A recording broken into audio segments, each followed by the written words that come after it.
জি। আপনি গরুর মাংস চাচ্ছিলেন, এই দেখেন নিয়ে আসছে আপনার জন্য গরুর মাংস। আরে আমি তো বাসায় রান্না করব সেই জন্য কাঁচা গরুর মাংস চেয়েছি। আপনি দেখি রান্না করা অনেক দাম, অনেক টাকা খরচ হয়ে গেছে।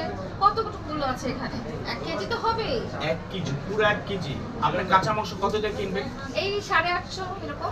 850 টাকা কাঁচা মাংস। কিন্তু দেখেন এই যে দিলশাদ রেস্টুরেন্টে প্রতি কেজি 790 টাকা মেজবানি গরুর মাংস। তাহলে আপনি কেন বাসায় গিয়ে কষ্ট করে রান্না করবেন, হাত কষ্ট করবেন, চোখে মুখে পানি আসবে? আপু, দিলশাদ রেস্টুরেন্টের মেজবানি মাংস থাকতে আমাদের কি আর কাঁচা মাংস নিয়ে বাসায় রান্না করার দরকার? থ্যাংক ইউ আমাকে এরকম রেস্টুরেন্টে 790 টাকা। আপু ঠিকানাটা বলে দেন যারা আরো কিনতে চায়। আমরা এই মাংসটা নিয়েছি হচ্ছে দিলশাদ রেস্টুরেন্ট থেকে। দিলশাদ রেস্টুরেন্ট হচ্ছে আব্দুল লতিফ ম্যানশনের নিচ তলায়। এটা হচ্ছে বসুন্ধরা এবং যমুনা ফিউচার পার্কের পাশের গলিতে। সবাই একদম খুব সুন্দর লোকেশন, চলে আসবে। আর এই সময় এই অফারটা কিন্তু সীমিত সময়ের জন্য, মানে মাহে রমজান, রোজা উপলক্ষে। চলো ওকে।